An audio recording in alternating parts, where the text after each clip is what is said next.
Twagarutse rero n'umukire w'umumiliyoneri, ese noneho ko ibintu byakaze byakomeye, noneho ubu aka kanya ese mwaba mwabonye ibyo uwitwa Tricia arimo kwigira kuri boss, ese byo biraza gutanga izihe rezilita ko nabyo bigiye kongera nabyo kuba ingorabahizi.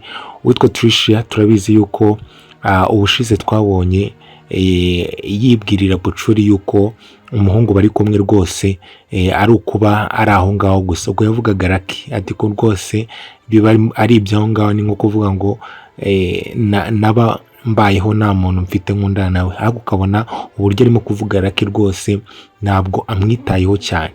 Twaje kubona rero nanone igihe yatekerezaga avuga ati ariko si ubu boss ko ataza mu kazi ntabwo abazi yuko abantu bamukumbuye. Ubundi ibyo ngibyo iyo byatangiye kumera gutyo haba harimo ikibazo, kuko ntabwo biba ari uba urimo gukora akazi kawe, ahubwo uba urimo kwita ku bindi bintu, kuko boss nyine aba ari boss, azira igihe ku kazi igihe abishakiye. Reka rero natinze kuri ibyo ngibyo dushaka uze kubisubiramo. Reka twirebere ese witwa Shafi yakubitanye na Cedric rero aramubwira ati ni gute uza hano, waje hano gukora iki? Shafi aramubwira ati ariko njyewe bro naje hano kugira ngo tube twaganira, ngusabe imbabazi. Oya, ndamubwira ati oya, njye ntabwo nshaka kuganira nawe, ibyo bintu urimo kuzana ntabwo ngiye mbishaka, ntuzongere kunsanga hano kuri office cyangwa kunsanga hano ku kazi kanjye. Ese ubundi Shafi, uyu mushafi yakoze iki? Shafi urimo kuza nigira n'umwana mwiza, kandi twarabibonye yuko afite imigambi mibisha kuri Cedric n'uwitwa Alice ndetse n'abandi n'umuryango wo kwa Alice. Ese uyu Shafi yakoze iki? Ese ubundi uyu Shafi arimo gutumwa nande? Twabonye hari umuntu umutuma. Impamvu kuba Cedric atarimo kumwizera, afite impamvu nyinshi 100% yuko atagomba kwizera uno muhungu, ko cyane yuko twebwe tubizi. Rero yese amwirukana aho ngaho, arangije ahita yegera ajya kwa Bucuri, aramubaza ati se uriya muhungu uvuye aha ngaha amaze igihe kingana iki aza hano? Ndamubwira ati amaze iminsi 3 aza kukureba kandi akakubura. Ndamubwira ati se kubera iki mutambwira, kuki utambwiye yuko hari umuntu waje kundeba? Ndamubwira ati umaze nawe igihe kinini utaboneka. Mwibuke ko uwitwa Cedric arimo kwipangira ubukwe, yarari yibere mu bibazo by'umukunzi we, kandi koko iyo ufite abantu hemba baba bagomba gukurikirana ibintu byose, kuko uba ubahemba ntabwo uba ubahembera ubusa. Twaje kubona tubona rero uwitwa Dani akubitana, arimo kuvuga kuri telefone. Umushiki we aza kumureba, bari bakumburanye.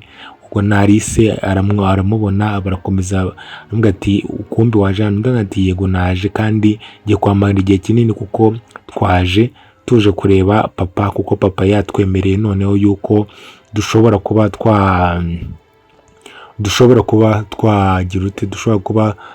twakundana na Cedric n'ubukwe bwacu bushyigikiye. Rero twaje turamubura, arangije anyuriza message arambwira ati rero ngo mbe ngumye aha ngaha, mbe mbareberera, cyane yuko mwenge mwagiye no ku kazi, mukeneye gutaha mugasanga ibiryo n'iki. Rero yambwiye ngo mbe ngumye aha ngaha. Rero Dani yishimye, aho biramushiki we, ubona yuko noneho bisa nkaho ibintu byasubiye mu buryo bimeze neza. Arangira amusiza ati ngiye turaza kuganira tuvugane mvuye mu kazi.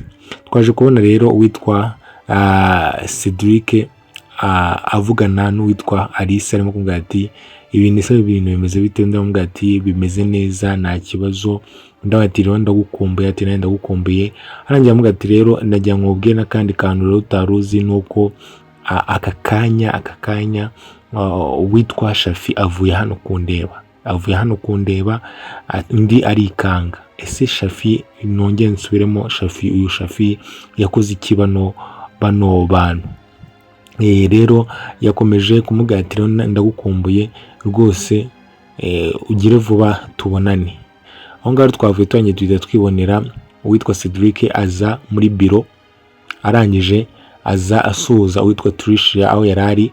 Arebye muri telefone ya Tricia asanga ifoto ye iri muri wallpaper. Ni kwa kundi ufata ifoto ukaba wayishyira aha ngaha ugifungura telefone, ukaba wayisetingamo muri wallpaper nyine, sinzi ukuntu nabibasobanurira ko murabizi. Rero ubundi akenshi ibyo bintu ntabwo bipfa gukorwa, ntabwo wapfa no kubona ari n'abantu bakundana batajya babikorerana, nyine ikintu gihambaye ubundi mu bundi buryo ushyiramo umuntu w'ingenzi nyine, kuko nyine ni nka profile yawe, ni nka profile, ni nko kwafata profile yawe ukayishyiraho undi muntu.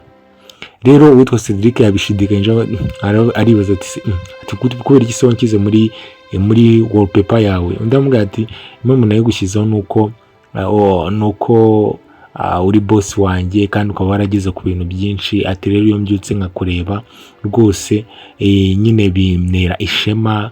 Aribaraguza cyane, ariko ubona Cedric nyine abishidikanyijeho cyane kandi koko nawe wabishidikanyaho. Arangije akomeza amubaza ati ariko boss, ese wundi ko utaza mu kazi, ibintu nk'ibyo ngibyo kutabuza mu kazi ngo tube twaganira, tube twagira ute, ko utaza mu kazi? Aho ngaho mu gihe arimo kuvuga gutyo, arangije amubwira ati okay, nta kibazo, ubwo bimeze gutyo, atariko impamvu nagomba kuza mu kazi nuko mba mbishyura, nyine ndabishyura kandi mba ngomba no kwita ku bindi bintu. Aho ngaho twavuye turangije twibonera uwitwa Bucuri ari kumwe na Dani. Rero bisa nkaho arimo kugenda agira ku ntego ze zo kugira ngo afatishe umwana w'umukobwa witwa Bucuri. Arimo kumubwira ati izi mpeta rwose ugomba kuzivanamo, nkaba nashyiramo iyanjye imwe y'umwihariko. Bucuri rero ntabwo arimo kumwitwaraho nabi, kuko nawe bisa nkaho yakunze uno musore. Arangije amubwira ati rega impamvu ibyo byose nuko impamvu uba utambona bijyamo cyane, ati nta wundi muntu urinjira mu buzima bwanjye. Ati yego nyine mfasha, naribi tumaranye igihe kinini, ngomba mfasha nshake umunsi wa date cyangwa dusohokane, tugende tuganire ibintu bimere neza.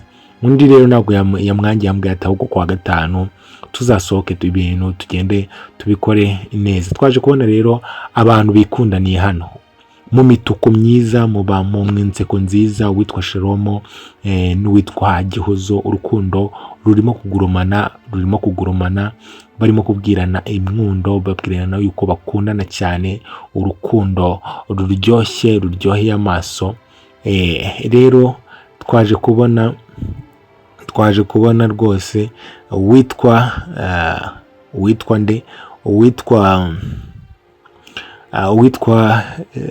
uwitwa Gihozo ari kumwe na Sheromo yakumubwira ati hari ikintu ushaka kukubwira, yuko Lucky arimo kumamagara muri no minsi, arimo gushaka yuko njya kwitanga, kandi njye nawe nshaka kujya kwitanga. Hari ibintu biriya bintu narabirangiza. Ati kuko hari abantu nyine bari inyuma y'ibi bintu. Ati ndamutse ngiye kwitanga ugasanga bagiye kunshyiraho ibindi bintu, cyangwa bagiye gukora ibindi bintu ugasanga nawe umukunzi wanjye bagiye kugukorera ibintu bibi. Ati rero ntabwo nshobora kubyemera ibyo bintu. Undi arangije aramubwira ati rero ati nanjye ngomba kukurinda, babimenye ngomba kukurinda. Arangije aramubwira ati nta muntu uzagukoraho mari, ngewe ndi intare y'ingore rwose. Sheromo nta muntu uzagukoraho mari. Ubona nyine bishimiye, bameze neza, bishimiye urukundo rwabo, ibintu ari waneza, ari ibintu bimeze neza cyane hagati y'uwitwa Sheromo n'uwitwa Gihozo. Twaje kubona rero twibonera Alice arimo kuganira n'uwitwa mama we, arimo kuganira na mama we, arimo kumubwira ati rero mama, ubu ndishimye kuko papa yemeye kuzaduha umugisha, yemeye kuzadushyigikira mu bukwe bwacu, byose yabyemeye. Ubu ngubu bintu bimeze neza, bimeze fresh cyane, kuko kandi nawe vuba aha ngaha ndaza kukwereka umukwe Cedric, umuhungu dukundana. Kubona nyine bishimye. Twaje kubona rero uwitwa Cedric agera mu kazi, arangije arahamagara uwitwa Bucuri, aramubaza ati kweki utaje mu kazi? Ndamubwira ati ndarwaye. Ndamubwira ati se iyo umuntu arwaye ntabwo aba agomba kuza mu kazi? cyangwa yisibira uko yishakiye atabimenyesheje. Arangije aramubeshya ngo yabibwiye uwitwa Tricia. Undi yamwita okay nta kibazo. Rero Pucuro yahise ahamagara uwitwa Tricia aramubwira ati rero Tricia nagira ngo umbwire unkorere kano kajeste, ndagira ngo ntago nigeze nza mu kazi, ati nagira ngo rero kuko Cedric yarampamagaye boss umubwire yuko nakubwiye yuko nari buze mu kazi. Uwitwa Tricia rero ntago yabashaye guhakana, ariko bisa nkaho nyine bagiye kugushyiraho amakosa. Rero uwitwa Cedric yahise ajya muri mashini, arangije areba kuri raporo abona ntago birimo yuko uwitwa Pucuro ataje mu kazi. Arangije ahamagara Tricia, uhamagara Tricia aramubwira ati kubera iki uwitwa Pucuro ataje mu kazi, ati yabikubwiye.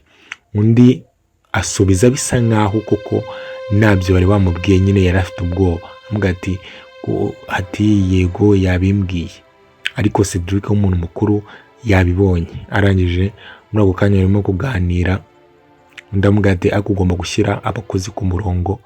Muri ako kanya yo kuganira rero witwa Alice aba aje kureba umukunzi we Cedric. Arangije araza arabasuhuza, barasuhuzanya. Uwitwa Tricia ahita ahaguruka asubira mu kazi. Arangije ahita agenda ahamagara uwitwa Pucuro aramubwira ati ibintu ubukoze ntago ari byo, ubutaha ntabwo bizongera. Ati kuko Cedric ibintu yarimo kumbaza nanjye ubwanjye sinzi ko naye kumuva mu maboko, usibye kuba mbonye Alice aza nkahita ungenda. Atari ko ibintu uba wakoze ntabwo aba ari byo. Rero twese twigarukira ku mukunzi, ku bantu bikundanira witwa Alice na Cedric barimo kwiganirira. Arangije witwa Cedric abwira Alice ati nari ngukumbuye, ati nari ngukumbuye, ati nari ndimo kuganira hano n'abakozi ba hano ibintu bitameze neza, babasiba akazi uko bishakiye, ariko aho ngaho ntabwo byo turi bubitideho. Ahubwo yahise amubwira ati atari ko wari uzi n'ikindi kintu ko uno musekreteri wanjye, uno manager wanjye, ejo bundi nagiye nsanga muri wallpaper ya telefone ye ni njye urimo. Alice rero yese yikangara avuga ngo mu by'ukuri ushobora no gusanga uwitwa Alice adafitemo Cedric muri telefone ye kandi bakundana. Ibaze rero umuntu wagiye gukora ibyo bintu. Ni ibintu nyine bisa nkaho witwa Tricia nyamara ushaka gusanga yikundira Cedric, cyane cyane ko twigeze kumva navuga yuko uwitwa Lucky rwose ibyo bintu bitaba bimurimo cyane. Ese biraza guherera hicacu mukomeza mugire ibihe byiza.